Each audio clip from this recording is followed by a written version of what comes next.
শুধু শাসকের হাত বদল হয়েছে, একদল খাইছে আরেকদল খাওয়ার জন্য রেডি হয়ে আছে। একদল খাইছে আরেকদল খাওয়ার জন্য রেডি হয়ে আছে। মিজানুর রহমান আজহারীর এরকম বক্তব্যে নতুন করে আলোচনা সৃষ্টি হয়েছে। আপনি মিজানুর রহমান আজহারী সাহেবকে ইস্যু করে আপনি আমার সাথে অভদ্র আচরণ করলেন কেন? কে দিছে? কে দিছে আমাকে? আমার কলিজা দিছে, আমার আল্লাহ দিছে।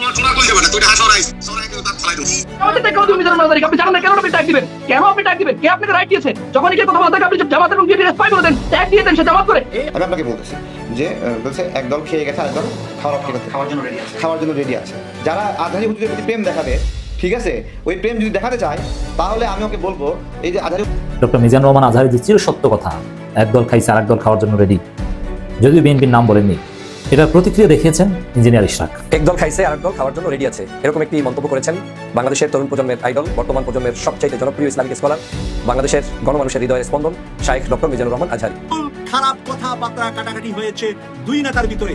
একজন হলেন ডক্টর ফয়জুল হক, আরেকজন হলেন বিএনপি নেতা জনাব মনিরুল ইসলাম রবি। দুইজনের ভিতরে তুমুল বঙ্গভবনে লা ইলাহা ইল্লাল্লাহর পতাকা উড়ুক, আমরা চাই কি চাই না। এবারে মিজানুর রহমান আজহারী ভক্তরা সমালোচনার ঝড় তুলেছেন বিএনপি নেতা আমিনুল হককে নিয়ে। একদল খাইছে এবং আরেকদল খাওয়ার জন্য রেডি হয়ে আছে, এই কথা বলার কারণে বিএনপির সব নেতাকর্মীরা মিজানুর রহমান আজহারীর বিরুদ্ধে চলে গেছে। কিন্তু এই কথা মিজানুর রহমান আজহারী কোনো দলকে উদ্দেশ্য করে বলেনি। তাহলে কি আসলেই বিএনপির সব নেতাকর্মী খাওয়ার জন্য রেডি হয়ে আছে? এই সকল প্রকার তথ্য নিয়ে চলে এসেছে আজকের এই ভিডিওটিতে। ভিডিওর শুরুতেই কিছু ভিডিওর অংশ বিশেষ দেখে আপনারা আন্দাজ করতে পেরেছেন আজকের এই ভিডিওটি কতটুকু গুরুত্বপূর্ণ হতে চলেছে। অতএব চলুন কথা না বাড়িয়ে একটি লাইক দিয়ে সম্পূর্ণ ভিডিওটি দেখে আসি। আপনি মিজানুর রহমান আজহারী সাহেবকে ইস্যু করে আপনি আমার সাথে অভদ্র আচরণ করলেন কেন? কে দিছে? কে দিছে আমাকে? আমার কলিজা দিছে, আমার আল্লাহ দিছে।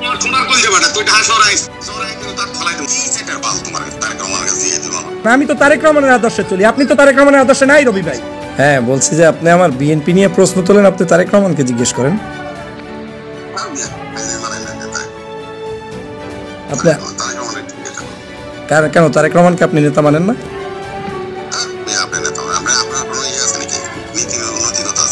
এটা না থাকলে তারে জিজ্ঞেস করেন যে ওনার নীতি নৈতিকতা আছে কিনা। আপনি তার দল করেন না কার দল করেন? আপনি তার দল করলে তারা জিজ্ঞেস করেন। তাইলে তাই আপনি কি নীতির কথা বললে আপনি বললেন যে আপনি বিএনপি করেন কিনা? হ্যাঁ, তো কি বলছি আপনি ভালো করে শুনছেন? হ্যাঁ হ্যাঁ, তা আপনি জিজ্ঞেস করবেন তাকে, আপনি তো আর আমারে চুপ করাইতে পারেন না, তাই না? তা কারে জিজ্ঞেস করবেন? আপনি দল করবেন তারেক রহমানকে মানবেন না? আপনি তারেক রহমানকে মানবেন না? আপনি তারেক রহমানের দল করেন না? আপনি বলেন আপনি তারেক রহমানের দল করেন না আপনার দল করেন? আপনি তারেক রহমানের দল না করলে আপনি চিল্লাপাল্লা করবেন, আর আপনি যদি তারেক রহমানের দল করেন তাহলে তারেক রহমান যে আদর্শে চলে আপনি সেই আদর্শে চলবেন। আপনি তারেক রহমানের আদর্শে চলবেন, আপনি তারেক রহমানের আদর্শে চলবেন। তা আপনি আমারে জিজ্ঞেস করেন কেন? আমি তো তারেক রহমানের আদর্শে চলি, আপনি তো তারেক রহমানের আদর্শে নাই রবি ভাই। আমার সাহস কে দিচ্ছে সেটা আমি জানি, আপনাকে তো জিজ্ঞেস করি না। আপনাকে বলছি আপনি বিএনপি করলে তারেক রহমানের করেন, না করলে আপনার মতো আপনি চলেন। হ্যাঁ, তারেক রহমানের যোগ্যতা আপনার না হইতে পারে, সেটা আপনার দুর্বলতা। আপনি তার পশমের যোগ্যতা না, এটা তো অবশ্যই তার যোগ্যতা আপনার হয় নাই। আমি 24 ঘন্টা আমি এটা করবো, আমার মতো করে আমি চলবো। আপনি কে? আপনি কে? আপনি কে? আপনি কে? আপনি কে? সাবধানে কথা বলবেন যে আপনি রবি ভাই আপনি বিএনপি করেন, আপনার মতো করবেন। আপনি আরেকজন বিএনপি কর্মীকে প্রশ্ন তোলার অধিকার আপনাকে কে দেছে? কে দেছে আপনাকে অধিকার? আপনাকে কে দেছে অধিকার? আপনাকে কে দেছে অধিকার? 16 বছর কোথায় ছিলেন আপনি? 16 বছর কোথায় ছিলেন আপনি? তাহলে যদি থেকে থাকেন আপনি, তাহলে আমার সাথে আপনি যুদ্ধ করেন কেন? আপনি আপনি আপনি মিজানুর রহমান আজহারী সাহেবকে ইস্যু করে আপনি আমার সাথে অভদ্র আচরণ করলেন কেন? কে দিছে? কে দিছে আমাকে? আমার কলিজা দিছে, আমার আল্লাহ দিছে। আপনার সমস্যা কি? আমি ঢাকা শহরেই থাকি রবি মিয়া। আপনি আওয়ামী লীগ হয়ে গেছেন, আপনি আওয়ামী লীগ হয়ে গেছেন, আপনি আওয়ামী লীগ হয়ে গেছেন। 16 বছর পর্যন্ত আমি কি করছি আর আপনি কি করছেন? আপনি আওয়ামী লীগ হয়ে গেছেন।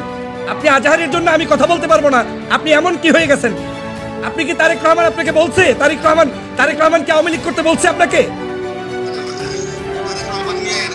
তাহলে আপনি বললেন কেন? আমি তো তারেক রহমানের বিএনপি করি, আপনি বলেন আমি বিএনপি করি না। আমার পদ পদবি নিয়ে আপনার প্রশ্ন করতে হলে তারে জিজ্ঞেস করেন, লন্ডন যান, গিয়ে দেখা করে আসেন। অবশ্যই আপনার তারে জিজ্ঞেস করার অধিকার আছে।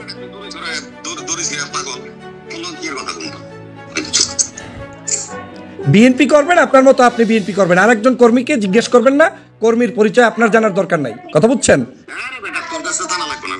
তা আপনি আপনার মতো রাজনীতি করেন, আপনার মতো আপনি রাজনীতি করেন, আপনাকে জনগণ অ্যাকসেপ্ট করবে। রাখবো না তো, আপনি তো আমাকে ফোন দিয়েছেন, আমি তো আপনাকে দিই নাই, আপনি তো ফোন দিয়েছিলেন।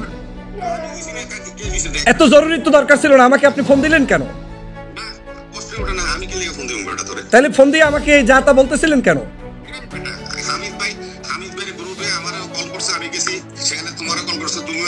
আমি তো আপনার রেসপেক্ট করে আপনার ফোন রিসিভ করছি।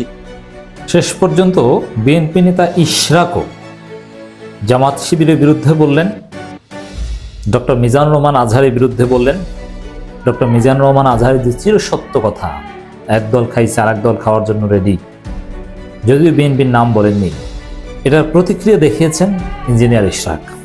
এটা খুবই অবাক করা এবং it's a great paradigm shift of BNP politics.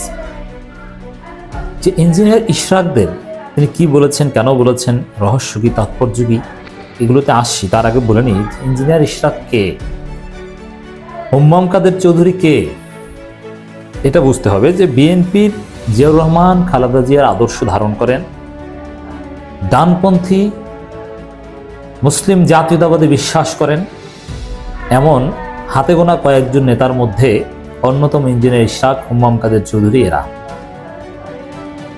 এই জন্যে বিএনপির ভারতপন্থীদের মাধ্যমে, মির্জা ফখরুল, আমির খুসরোদের মাধ্যমে এই ইঞ্জিনিয়ার ইশরাক, হুম্মাম কাদের চৌধুরী এরা প্রচণ্ড কোণঠাসা ছিলেন এতদিন। এবং আপনি যদি ইঞ্জিনিয়ার ইশরাকদের আগের বক্তব্যগুলো দেখেন, জামাত শিবির ট্যাগ দেওয়া হয়েছে, শিবির ট্যাগ দেওয়া হয়েছে ইঞ্জিনিয়ার ইশরাককে। তিনি বলেছিলেন গর্বের সাথে, আমি আলহামদুলিল্লাহ বলি, ইনশাল্লাহ বলি, এ কারণে আমি শিবির যদি হইতে আমি শিবির। আল্লামা সাঈদীর পক্ষে বলেছেন, আল্লামা সাঈদী পরিবারের সাথে সুসম্পর্ক রাখতেন, জামাত শিবিরের বিরুদ্ধে কিছু বললে, প্রোপাগান্ডা চালালে তিনি প্রয়োজনে জবাব দিতেন। এর মানে ইঞ্জিনিয়ার ইশরাক জিয়াউর রহমানের ফিলোসফি ধারণ করতেন। জিয়াউর রহমান যাদেরকে শত্রু মিত্র হিসেবে আইডেন্টিফাই করে গিয়েছিল, ইঞ্জিনিয়ার ইশরাক সেই ধাঁচে, সেই সাঁচে কথা বলতেন। এতদিন আমরা সেভাবেই চিনে আসছি, কিন্তু সেই ইশরাকও এখন মিজানুর রহমান আজহারের বিরুদ্ধে বক্তব্য দেবেন কিংবা আজহারের বক্তব্যের প্রতিক্রিয়া দেখাবেন, এটা একটু আশ্চর্যই লাগে। জামাত শিবিরকে কি বলেছেন, সময় টিভি এভাবে শিরোনাম করেছে, ক্ষমতায় যেতে পারেননি, পারবেনও না জামাতকে ইশরাক। এই কথাটা কেন বলেছেন? এই যে আজহারি সাহেব বলেছেন যে একদল খাইছে আর একদল খাওয়ার জন্য রেডি, তিনি বলছেন না আমরা খাওয়ার জন্য রেডি না, আমরা খাই না। অথচ এই ইশরাক কয়েকদিন আগে বলেছেন, ফেসবুক একটা তার পোস্টে কমেন্টে রিপ্লাই দিয়ে লিখেছিলেন যে এই যে বিএনপির লোকজনের চাঁদাবাজি করছে, সন্ত্রাসী করছে, তিনি বিব্রত। এর মানে বিএনপি খাওয়া খাওয়ি শুরু করেছে, চাঁদাবাজি করেছে, এই জন্য তিনি বিব্রত, তিনিও বলেছেন। এখন সেই ইশরাক আজহারের একটা চিরসত্য কথার বিরোধিতা করছে। ইশরাক জানেন যে আজহারের বিরোধিতা করলে এতে তার অবস্থান নিচে নামবে, এতে তার কোনো জনগণের কাছে গ্রহণযোগ্যতা পাবে না, তার ভক্ত সমর্থন কমবে, তার ভোট কমবে। তারপরও তিনি কেন আজহারির এই সঠিক বক্তব্যের জবাব দিতে গেলেন, নিজের গায়ে টেনে আনলেন। এবং একই সাথে সেম কোয়ালিটি অনেকটা নেতা, খালেদা জিয়া জিয়াউর রহমান পন্থী, নট ভারতপন্থী আমিনুল হক সাবেক ফুটবলার, তিনি কিন্তু আজহারিকে একেবারে কটূক্তি করেছেন যে টাকার বিনিময়ে ওয়াজ করেন, টাকার বিনিময়ে একটা দলের পক্ষে বলেন আর এক দলের বিরুদ্ধে বলেন। আমরা তার জবাব দিয়েছি। তো এই ইশরাক, রিজভী কিংবা আমিনুল হক এদের মতো নেতারা, এখন শামসুজ্জামান দুদুর মতো নেতারা আজহারের বিরুদ্ধে বা ইসলামের বিরুদ্ধে কিছু বললে বলতে পারে, কিন্তু ইশরাকটা কিন্তু বলতে পারেন না, কিন্তু বলার কথা নয়। এর কারণটা কি? কারণে যাওয়ার আগে একটু জবাবটা দিয়ে নেই যে বিএনপি খাওয়ার জন্য রেডি, অলরেডি খাওয়া শুরু করেছে, এটা ইশরাক নিজেও দেখেন, তিনি স্বীকার করেছেন। কিন্তু এখন তিনি ভিন্ন উদ্দেশ্যে একটু আজহারের বিরুদ্ধে বলে যাতে ওঠার চেষ্টা করছেন। এবং তিনি যেটা বলেছেন যে জামাত ক্ষমতা আসতে পারেনি এবং পারবেনও না, আমি এর সাথে দ্বিমত পোষণ করি। জামাত ক্ষমতা আসতে পারেনি, কিন্তু জামাতের কারণে বিএনপি দুইবার সরকার গঠন করতে পেরেছে। জামাতের সমর্থন ছাড়া কিচ্ছুতেই পারত না। 1991 সালে জামাত আওয়ামী লীগকে সমর্থন দিলে আওয়ামী লীগ সরকার গঠন করত, কিন্তু না, জামাত বিএনপিকে সমর্থন দিয়েছে, বিএনপি সরকার গঠন করেছে। জামাতের সমর্থন ছাড়া, জামাতের যে কটা সিট ছিল সেটা ছাড়া কি বিএনপির পক্ষে 91 সালে সরকার গঠন করা সম্ভব ছিল? নেবার। অতএব জামাতের সমর্থনে বিএনপি অতীতে ক্ষমতায় এসেছে। 2001 সালে বিএনপি ক্ষমতা এসেছিল জামাত ইসলামের ক্ষমতায় সমর্থনে, জামাত ইসলামের সাথে জোট করে, নইলে সম্ভব ছিল না। অতএব জামাত ক্ষমতায় আসতে পারেনি, কিন্তু জামাত বিএনপিকে 2বার ক্ষমতায় এনেছে। ইশরাক সাহেব, এটা আপনার মনে রাখা উচিত। এরপর আসেন ক্ষমতা আসতে পারবে কিনা। দেখেন দেশে যে পরিস্থিতি তৈরি হয়েছে, জামাত শিবিরের পক্ষে যে গণজোয়ার, আওয়ামী লীগ যে বিএনপি যেরকম প্রো আওয়ামী লীগ হয়ে গিয়েছে, মুজিববাদী হয়ে গিয়েছে, ভারতপন্থী হয়ে গিয়েছে, যেভাবে টেম্পোস্টান পার্টি হয়েছে, তাতে বিএনপির ভোট এখন নেই, বিএনপির জনপ্রিয়তা তলানিতে। এই জন্য জামাত শিবির ক্ষমতায় আসার রাস্তা তৈরি হচ্ছে, ক্ষমতা আসা সম্ভব। হ্যাঁ, জামাত যদি কিছুটা কৌশলে, জামাত যদি বড় কোনো ভুল না করে, তাহলে জামাত এবার ক্ষমতা আসতে পারবে। এটা হচ্ছে ইশরাকের জবাব। এরপর তিনি বলেছেন যে অতীতে খাওয়ার সুযোগ পায়নি, এ কারণে মনে হয় একটু আক্ষেপ। দেখেন, জামাত খাওয়ার সুযোগ পায়নি কে বলেছে? এই যে 5 আগস্টের পর আপনারা খাওয়াখাওয়ি শুরু করেছেন, 5 আগস্টের পর জামাতও তো চাইলে খাওয়াখাওয়ি শুরু করতে পারে। কে বলেছে পায়নি খাওয়া? এই যে 5 আগস্টের পর থেকেই তো খাওয়ার সুযোগ পেয়েছে। কিন্তু জামাত খায় না, জামাত খাওয়ার রাজনীতি করে না, জামাত অন্যকে দেওয়ার রাজনীতি করে। আর বিএনপি খাওয়ার জন্য পাগল হয়ে আছে। এবার আসি ইশরাকের সমস্যাটা কি, তিনি কেন আজহারি জামাত শিবির বা এদের বিরুদ্ধে এভাবে বলবেন, কটাক্ষ করে বলবেন? ইশরাক বিএনপি পন্থীদের মাধ্যমে, বিএনপির ভারতপন্থীদের মাধ্যমে প্রচন্ড চাপে আছে। এই প্রেক্ষাপটে জাতে ওঠার জন্যে আজহারের বিরুদ্ধে, জামাত শিবিরের বিরুদ্ধে একটু বলা দরকার, নাহলে এর সামনের কাউন্সিলে ইশরাক পোস্ট পজিশন পাবেন না। বিএনপিতে এখন ভারতপন্থীদের জয় জয়কার, ভারত এখন বিএনপিকে চালাচ্ছে। তো এই প্রেক্ষাপটে বিএনপিতে ইশরাকের অস্তিত্ব রাখার জন্যে, ইশরাকের যে পূর্বের আদর্শ, খালেদা জিয়া এবং জিয়াউর রহমানের আদর্শ, সেখান থেকে ফিরে এসে এখন ভারতপন্থীদের তোষামত করতে হবে, নাহলে চাকরি থাকবে না। এটাই হচ্ছে রহস্য। আমি আপনাকে বলতেছি যে বলছে একদল খেয়ে গেছে, আরেক দল খাওয়ার অপেক্ষা, খাওয়ার জন্য রেডি আছে। যারা আজহারি হুজুরের প্রতি প্রেম দেখাবে, ঠিক আছে, ওই প্রেম যদি দেখাতে চায়, তাহলে আমি ওকে বলবো, এই যে আজহারি হুজুর যেদিন গেছে তারপর থেকে এই যে গণঅভ্যুত্থান পর্যন্ত আজহারি হুজুরের জন্য তুমি কি করছো, আমার পাশে এসে বসে দেখাও যে তুমি আমার চেয়ে আজহারি হুজুরের জন্য বেশি কথা বলছো কিনা। আমাকে সকল বড় বড় সাংবাদিকরা ফোন দিয়ে বলে, তারিক ভাই, আজহারি হুজুরকে নিয়ে ভিডিও না করলে হয় না, আজহারি হুজুর বাংলাদেশ থেকে চলে যান বা যেতে বাধ্য হন। তারপরে আমার 4টা সেশন ছিল ওনার পক্ষে, ওনার দেশে আনার পক্ষে, ওনাকে বিভিন্ন আলেমরা বের করে দেওয়া, কিছু ষড়যন্ত্র করে, হ্যাঁ, এই সব কিছু মিলে 4টা সেশন ছিল। আমি ওনাকে অত্যন্ত ভালোবাসি, ঠিক আছে, কিন্তু মানে আজহারি হুজুরের এই বক্তব্য দ্বারা মানে একটা বড় কমিউনিটি হার্ট হয়েছে। মানে তারা ধরে নিচ্ছে যে এটা বিএনপিকে বলা হচ্ছে, ঠিক আছে। এখন আঘাত পেয়ে গেছে, আমি বললেও আঘাত পেয়েছে, এটা বাস্তবতা, আমি না বললেও এটা আঘাত পেয়েছে, এটা বাস্তবতা, ঠিক আছে। আমি যেটা মনে করি, মানে আজহারি হুজুর বা আজহারি হুজুরের মতো জনপ্রিয় ব্যক্তি যাদেরকে অনেক মানুষ ভালোবাসে, তারা আসলে মানে আপনার হলো মানে তারা হলো মসজিদের মতো। মানে মসজিদ, এইটা কি আওয়ামী লীগের, এইটা কি বিএনপির, এটা কি জামাতের, এটা কি জাতীয় পার্টির, এটা কি ইসলামী আন্দোলনের, বা এটা কি হেফাজতের? না, মসজিদটা কি? মসজিদ সবার, তাই না? সবার। তেমনি আমাদের কিছু সর্বজনীন আলেম দরকার, বা একজন অন্তত দরকার যে আসলে সবার, যে বিভিন্ন রাজনৈতিক প্রভাব দ্বারা প্রভাবিত হবে না, রাজনৈতিক মত দ্বারা প্রভাবিত হবে না, এবং দিন শেষে সব রাজনৈতিক দলের মানুষরা তার কাছে গিয়ে বসবে যে আমি আপনাকে ভালোবাসি, আমাকে জ্ঞান দেন, আমাকে দিনের জ্ঞান দেন, ঠিক আছে। যখন রাজনৈতিক প্রভাব দ্বারা প্রভাবিত হয়, তখন আকারে ইঙ্গিতে অনেক কথা চলে আসে, ঠিক আছে। আমরা আজহারি হুজুরকে খুবই ভালোবাসি এবং চাই যে আজহারি হুজুরের মতো ব্যাপক জনপ্রিয় মানুষ আপনার হলো তিনি ওই মসজিদের মতোই থাকেন, যে উনি আসলে আওয়ামী লীগের, উনি বিএনপির, উনি সবার, ঠিক আছে। ওনার কাছে সবাই শিখবে। মানে মানুষ, এত মানুষ মর্যাদা দিচ্ছে, এত মানুষ ইয়ে দিচ্ছে, ঠিক আছে।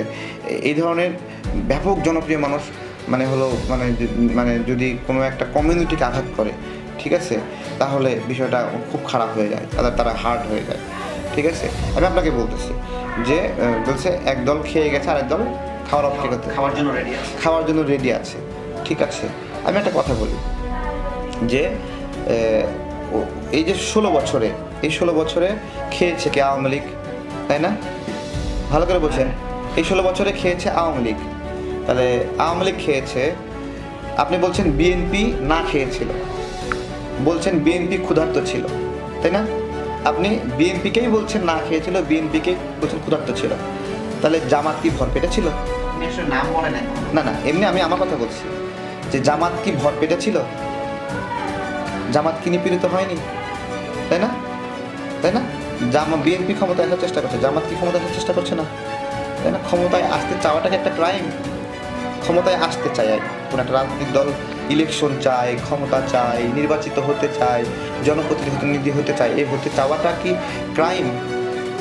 এই গত 16 বছরে বিএনপি, জামাত, তারপরে হলো ইসলামী আন্দোলন, গণ অধিকার পরিষদ, বিভাগ, নুরুল হক নুরের সংগঠন, আমাদের সংগঠন, গণতন্ত্র মঞ্চের সংগঠনগুলো, 12 দলীয় জোট, সমমনা জাতীয়তাবাদী জোট, এবি পার্টি, আমরা সবাই নিপীড়নের শিকার হয়েছি, আমরা সবাই কষ্ট করেছি। এই যে এবি পার্টি হলো একটা ছোট সংগঠন, সেখান থেকে মঞ্জু ভাইকে গ্রেপ্তার করলো। আমার দল, আপনারা বলেন যে আমাদের দলের নাকি বিলুপ্ত হয়ে গেছে, আমরা নাকি নাই, সেই দলেরও 7 জন মরে গেল। আমি, সজল সহ আমরা কতজন গ্রেপ্তার হইলাম, ছোট্ট একটা দল। তাহলে আমরা তো সবাই তো না খেয়েই ছিলাম। তা আমরা সবাই না খেয়েছিলাম, তার মানে আমরা সামনে গিয়ে ক্ষমতা যেতে চাই বা নির্বাচিত হতে চাই, এটা কি আমরা খাওয়ার জন্যই হতে চাই? ঠিক আছে, তার মানে যে নির্বাচিত হতে চায় সে কি খাওয়ার? এই ন্যারেটিভগুলো ভালো না আসলে, ঠিক আছে? এই ন্যারেটিভগুলো হার্ট করে। রাজনীতি করা, তাহলে রাজনীতি করা যদি মানে এটা এরকম যে রাজনীতি করা একটা ক্রাইমের পর্যায়ে ব্যাখ্যা করা হচ্ছে, রাজনীতি করা একটা ক্রাইম। এভাবে আমরা চাই না। আমরা যেটা চাই যে এই যে গণ অভ্যুত্থান হলো, এই গণ অভ্যুত্থান পরবর্তী সময়ে একটা দল নির্বাচিত হবে, বেশি ভোট পাবে, আর একটা দল কম ভোট পাবে, একটা দল সরকারি, একটা দল বিরোধী দল, দূরে তো দরকার, তাই না? দূরে দরকার না? ন্যায়সঙ্গত সেবামূলক কাজ এবং আপনার হলো গণতান্ত্রিক আচরণ করে তারা হলো সমাজের মানুষকে আকৃষ্ট করে, কেউ সরকারি দল হবে, কেউ বিরোধী দল হবে, এটাই তো। এই জায়গায় যে পরিমাণে সামাজিক যোগাযোগ মাধ্যম কেন্দ্রিক হ্যারাসমেন্ট, সাইবার বুলিং, তারপরে হলো মানে মৌমাছি বাহিনীর মতো আইসা, এই তুই এটা বললি কেন? মানে কেউ যদি বলে যে জামাতের অমুক নেতা হলো চুরি করছে, অমুক বাস স্ট্যান্ড দখল করছে, তখন সবাই মিলে ওটাকে জাস্টিফাই করার চেষ্টা করতেছে। আবার কেউ যদি বলে বিএনপির অমুক নেতা বাস স্ট্যান্ড দখল করছে, সে জাস্টিফাই করার চেষ্টা করতেছে। এই যে পরস্পরের যে খোঁচাচ্ছে, আওয়ামী লীগের তো প্রয়োজন নাই।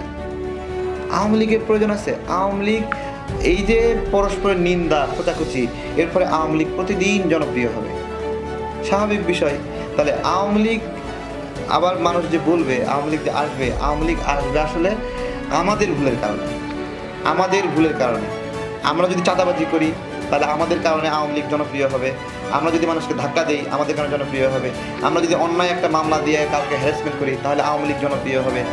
আওয়ামী লীগ যা ক্রাইম করছে জনপ্রিয় হওয়ার সুযোগ নাই, কিন্তু আমাদের খারাপ গুণ, খারাপ কাজ এগুলোর দ্বারা এগুলো হবে। তো এইটা আমি আমার ব্যক্তিগত মতামত বললাম। আমি অনেকবার চেয়েছিলাম, আমি চাই যে মানে আমার দলের মানুষ তো অমুসলিম হয়ে যায়, তাই না? তাহলে আমার দলের মানুষ নামাজ পড়বে, তাহলে আমি কি এখন নামাজ পড়ার জন্য ইসলামী আন্দোলনে গিয়ে যোগ দিতে হবে আমাকে? আমার বিষয়টা বোঝেন। আমাকে নামাজ পড়ার জন্য জামাতে ইসলামীকে যোগ দিতে হবে? তাহলে আমি বিএনপি করেই বা আমি আওয়ামী লীগ করেই বা আমি জাতীয় পার্টি করেই আমি কি একজন নামাজি ব্যক্তি হতে পারি না?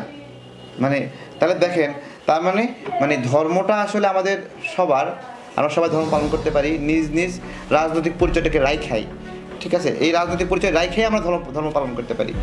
তো এটা কি বলা যাবে যে হলো বিএনপির লোকরা হলো ধর্মহীন, আওয়ামী লীগের লোকেরা ধর্মহীন? এটা কি বলা যাবে নাকি? এটা বলা যাবে না। তো এগুলো অনেক মানে রাজনৈতিক অ্যাসেসমেন্ট আছে। আমি রাজনীতির একজন শিক্ষানবিশ, আমার অনেক বোঝাপড়া ভুল আছে, আমার সব তত্ত্ব এবং চিন্তা এবং ধারণা সঠিক না। আমি যেগুলো কথা বললাম এগুলোর মধ্যে অনেক ভুল থাকতে পারে। যেমন একজন ধার্মিক ব্যক্তি রাজনীতি করবে না, মানে আমাদের রাজনীতি ছিল মসজিদ কেন্দ্রিক, তাই না? মসজিদ কেন্দ্রিক ছিল। এখন আমার প্রশ্ন হলো, মসজিদ কেন্দ্রিক যে রাজনীতি ছিল, হ্যাঁ, ওই হুজুর যে ছিল, ঠিক আছে, সেই হুজুর কি সকল মুসলিমের হুজুর ছিল না? ভালো করে বোঝেন কিন্তু, সকল মুসলিমের হুজুর, মুসলিম উম্মার হুজুর, মসজিদ থেকে যে রাজনীতিটা হতো, তাই না? তার মধ্যে তার ভাগ ছিল না, নাকি ছিল? হ্যাঁ, নাকি তারা হিন্দুরও ছিল না? তাহলে তার মানে ওই সময়ের যে আলেমটা ছিল সকল দলে বা সকল মুসলিমের, এখনকার একজন আলেম সে কি সকল মুসলিমের প্রতিনিধি? আমার কথাকে ভালো করে বোঝেন। মানে ধরেন ইসলামী আন্দোলন থাকে একজন হুজুর, সে কি জামাতেরও মুরব্বী? বিষয়টা গভীরভাবে নিতে হবে কিন্তু। অথবা জামাতের একজন মুরব্বী, সে কি, তাকে কি ইসলামিক আন্দোলন তারাও কি অনুসরণ করবে? তা তো করবে না। তার মানে কি হচ্ছে? তার মানে আমাদের যে ইসলামিক সংগঠনগুলো, এগুলো সর্বজনীন হতে পারে। আমি আমার জায়গা থেকে বলছি যে কিছু আলেম থাকা দরকার, যারা আসলে ওই মসজিদের মতো, যারা মুসলিম উম্মার আলেম, বুঝছেন, যারা মুসলিম উম্মার, এবং যারা রাজনৈতিক আবেগ দ্বারা প্রভাবিত হবে না, যারা রাজনৈতিকভাবে কাউকে পরাজিত করতে চাইবে না। এইটা হলো আমার জায়গা, ঠিক আছে? যদি যারা আজহারি হুজুরের প্রতি প্রেম দেখাবে, ঠিক আছে, ওই প্রেম যদি দেখাতে চায়, তাহলে আমি ওকে বলবো, এই যে আজহারি হুজুর যেদিন গেছে তারপর থেকে এই যে গণঅভ্যুত্থান পর্যন্ত আজহারি হুজুরের জন্য তুমি কি করছো, আমার পাশে এসে বসে দেখাও যে তুমি আমার চেয়ে আজহারি হুজুরের জন্য বেশি কথা বলতে কিনা। আমাকে সকল বড় বড় সাংবাদিকরা ফোন দিয়ে বলে, তারিক ভাই আজহারি হুজুরকে নিয়ে ভিডিও না করলে হয় না, ঠিক আছে, এইভাবে ফোন দিয়ে বলছে। তাহলে আমি ওনাকে ভালোবাসি না এরকম না, আমি চাই উনি আমার আলেম হবে, ঠিক আছে? আমি যে গণ অধিকার পরিষদ করি, উনি হবে গণ অধিকারের আলেম, ঠিক আছে? আবার আরেকজন বলবে আওয়ামী লীগ করে, সে বলবে আজহারি হুজুর আমার আলেম। আমার চাওয়া এটা, ঠিক আছে? তা আমার স্টেক হোল্ডারশিপ আমি হারাতে চাই না, এই আর কি। একদল খাইছে আর একদল খাওয়ার জন্য রেডি আছে, এরকম একটি মন্তব্য করেছেন বাংলাদেশের তরুণ প্রজন্মের আইডল, বর্তমান প্রজন্মের সবচাইতে জনপ্রিয় ইসলামিক স্কলার, বাংলাদেশের গণমানুষের হৃদয়ের স্পন্দন শায়েখ ডক্টর মিজানুর রহমান আজহারি। তিনি তার এই বক্তব্যে কোনো দলকে, কোনো ব্যক্তিকে, কোনো গোষ্ঠীকে, কোনো ব্যক্তির নাম উচ্চারণ করে বক্তব্য দেয়নি। তবু বাংলাদেশ জাতীয়তাবাদী দলের মায়ের চাইতে মাসির দরদ বেশি এরকম কিছু নেতাকর্মী কিংবা অনলাইন অ্যাক্টিভিস্ট, তারা এটাকে নিজ দলের কাঁধেই টেনে নিয়ে বিএনপির সাথে, আজহারি সাহেবের সাথে বিতর্ক জড়িয়ে দেওয়ার চেষ্টা করছে। শুধু তাই নয়, বাংলাদেশের সাম্প্রতিক সময়ে আমার কাছে মনে হচ্ছে অতিরঞ্জিত কিছু মানুষ, যারা আলেম সমাজ থেকে, ইসলামিক স্কলারদের কাছ থেকে, তথা বাংলাদেশের যারা সত্যিকার গত 16 বছর পর্যন্ত হাসিনার শাসনামলের জুলুমের শিকার ছিলেন, নির্যাতনের শিকার ছিলেন, সেই সকল আলেমদের কাছ থেকে বিএনপিকে সুকৌশলে দূরে রাখার চেষ্টা করছেন। এবং যারা এটা করছেন তারা নিশ্চিত শাহবাগী কিংবা শাহবাগীদের খুব কাছের মানুষ, না হয় পার্শ্ববর্তী দেশ ভারতের স্পষ্ট দালাল। আপনারা জানেন যে বাংলাদেশ জাতীয়তাবাদী দল বাংলাদেশের সবচাইতে জনপ্রিয়, সর্ববৃহৎ একটি দল। যত বড় মাথা তত বড় ব্যথা থাকবে, যত বড় দল হবে তত বড় দোষ থাকবে, তাকে নিয়ে আলোচনা হবে, সমালোচনা হবে। কিন্তু প্রত্যেকটি আলোচনা এবং সমালোচনা যদি রিয়্যাক্ট আকারে আবার সেটার উত্তর দেওয়া হয়, প্রতি উত্তর দেওয়া হয়, সেটা নিতান্তই অযোগ্য মানুষরাই এই কাজটি করে। যোগ্য মানুষরা কখনোই কোনো ধরনের ছোটোখাটো মন্তব্যের জন্য কিংবা আমার সমালোচনার জন্য উঠে পড়ে লাগবে না। এবং উঠে পড়ে লাগছেন কার সাথে? যাদের জনপ্রিয়তা বাংলাদেশের সর্বশীর্ষে, যারা বাংলাদেশের সবচাইতে জনপ্রিয় ব্যক্তিত্বই শুধু নয়, বাংলাদেশের মানুষের কাছে, বাংলাদেশের ভাষাভাষী যত দেশ বিদেশে মানুষ রয়েছেন তাদের হৃদয় নিংড়ানো ভালোবাসা পাওয়া ব্যক্তিত্ব, যেমন শায়েখ ডক্টর মিজানুর রহমান আজহারি। আমি তাকে কাছ থেকে দেখেছি। আমি বিশ্বাস করি গণতন্ত্রের সুন্দর ধারা হচ্ছে উন্মুক্ত মন্তব্য যে কেউ যে কোনো জায়গায় করতে পারে। তিনি আমার বিরুদ্ধে কথা বলতে পারেন, আরেকজনের বিরুদ্ধে কথা বলতে পারেন। গত 16 বছর পর্যন্ত আওয়ামী লীগকে আমরা দেখেছি এই কথা বলার অধিকারটাকেই কেড়ে নেওয়া হয়েছিল। স্বাধীনভাবে মত প্রকাশ কাউকে করতে দেওয়া হয়নি। মতের একটু ভিন্ন হলেই তাকে দালাল, তাকে জামাত শিবির, তাকে হেফাজত, তাকে চরমনাই, তাকে বিভিন্ন নামে বেনামে ডেকে ট্যাগ লাগিয়ে তাদেরকে জুলুম, নির্যাতন, অত্যাচার এবং কি দেশান্তরিত পর্যন্ত আওয়ামী লীগের আমলে করেছিল। আজকের কেন, কি কারণে হঠাৎ করে আলেম সমাজের সাথে বিএনপিকে দূরত্ব তৈরির জন্য চেষ্টা চালানো হবে? এখন অনেকেই বলবেন, আলেম সমাজ বলতে কাকে মনে করেন? আপনি যদি আলেম সমাজ বলতে শায়েখ আহমদুল্লাহকে আপনার কাছে আলেম না মনে হয়, আজহারি সাহেবকে আলেম না মনে হয়, সাইফুল্লাহ সাহেবকে আলেম না মনে হয়, আপনার এই বর্তমান প্রজন্মের যারা এরকম বড় বড় ইসলামিক স্কলার রয়েছেন, যারা কাজ করছেন, কাজী ইব্রাহিম সাহেবকে যদি আলেম না মনে হয়, পীর মাশায়েখ অনেক ইসলামিক দলের নেতৃবৃন্দ আছেন তাদেরকে আলেম না মনে হয়, চরমনার পীর সাহেবকে আলেম না মনে হয়, হ্যাঁ হেফাজতে ইসলামের মামুনুর সাহেবকে আলেম না মনে হয়, তাহলে এদেশের আলেম বলতে আপনি কাকে মনে করেন? আওয়ামী লীগ এরকমই বাংলাদেশের হক্কানি আলেমদেরকে সম্পূর্ণ ভিন্ন জায়গায় রেখে তারপরে তার সৃষ্টিকৃত কিছু ঢোলবাদ্যওয়ালা, তবলা বাজানো, কিছু নৃত্য করা মঞ্চের উপরে দুই একজন আলেম সৃষ্টি করে বাংলাদেশের যুব সমাজকে কলঙ্কিত করতে চেয়েছিল, যদিও তাদের এখন আর কোনো স্থান এই বাংলাদেশে নেই। কিন্তু বাস্তবিক অর্থ হচ্ছে এদেশের আলেম সমাজ সবসময় সত্য এবং ন্যায়ের পক্ষে চলেছে, ন্যায়সঙ্গত কথা বলেছে। সেই কথাটি অনেক সময় আমার গায়ে পড়তে পারে, আপনার ঘাড়ে পড়তে পারে, যদি আপনি সেটার জন্য অপরাধী হয়ে থাকেন। কিন্তু বিচলিত হওয়ার এই কোনো কারণ নেই যে আলেম সমাজ আপনার বিরোধিতা করছে, বক্তব্যের বিরোধিতা করছে, তার মানে আমাকেও কাউন্টার দিয়ে তার বিরোধিতা করতে হবে, এরকম হওয়ার কোনো সুযোগ কিন্তু নেই প্রিয় বন্ধুরা আমার। তাহলে তারা কারা এই কাজটি করছে? আজকে বাংলাদেশে যেই ট্যাগিংয়ের রাজনীতি আওয়ামী লীগ চালু করেছিল, সেই ট্যাগিংয়ের রাজনীতি আপনি করছেন কিনা এবং আপনি করে দলটাকে বিপদের মধ্যে ফেলছেন কিনা, সেটা আজকের জাতির কাছে আপনাকে জবাব দিতে হবে। আপনি বাংলাদেশের শেখ হাসিনার পতনের আগের ইতিহাসটা জানেন। রাজাকার শব্দ উচ্চারণ করার কারণে শেখ হাসিনার ক্ষমতায় টিকতে পারে নাই। এই যুব সমাজের কাছ থেকে তাফসির মাহফিল কেড়ে নেওয়া হয়েছিল, 144 ধারা জারি করা হয়েছিল, সাইদি সাহেবকে ফাঁসির কাস্টে ঝুলানোর জন্য রায় দিয়েছিল, তারপরে তার জেলের মধ্যে ইঞ্জেকশন পুশ করে হত্যা করা হয়েছে। আলেম সমাজকে কতই কষ্ট দিয়েছে, কিন্তু প্রতি উত্তরে শেখ হাসিনা কি পেয়েছে? শেখ হাসিনা পেয়েছে জিরো। শেখ হাসিনাকে বিতাড়িত হতে হয়েছে, পালিয়ে যেতে হয়েছে, কিন্তু আলেম সমাজ মৃত্যুবরণ করলেও তাদের কবর বাংলাদেশেই আছে, না হয় তাদের পরবর্তী প্রজন্ম বাংলাদেশেই তাফসির মাহফিল কিংবা বড় বড় অনুষ্ঠান করছে। আমি এই দলটাকে অত্যন্ত ভালোবাসি। বাংলাদেশ জাতীয়তাবাদী দলের জন্য গত 16 বছর কথা বলেছি। দীর্ঘ 16 বছরের মধ্যে জুলুম, নির্যাতন, অত্যাচারের শিকার দেশ নেত্রী বেগম খালেদা জিয়ার কথা বলেছি, তারুণ্যের অহংকার জনাব তারেক রহমান সাহেবের কথা বলেছি, এবং আমি বিশ্বাস করি আগামীর বাংলাদেশ গঠন করতে এই দল এবং এই দলের এই দুইজন নেতার বিকল্প নেই, তাদেরকে রাখতেই হবে।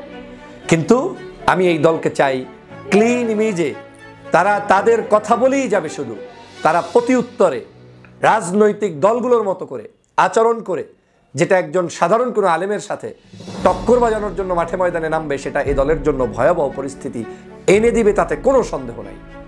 আপনি রাজনৈতিক মন্তব্য করতে গিয়ে আওয়ামী লীগের বিরোধিতা করেন, কোনো সমস্যা নাই। রাজনৈতিক মন্তব্য করতে গিয়ে কোনো একটি রাজনৈতিক দলের মতের বিরুদ্ধে আপনি মন্তব্য করেন, কোনো সমস্যা নাই। কিন্তু বাংলাদেশের কোনো আলেম সমাজকে নিয়ে মন্তব্য করার অধিকার বিন্দুমাত্র আপনার নেই। যখন সেটা করতে যাবেন, সেটা আপনি রাজনৈতিকভাবে আপনি ক্ষতিগ্রস্ত হবেন, কোনো সন্দেহ নেই।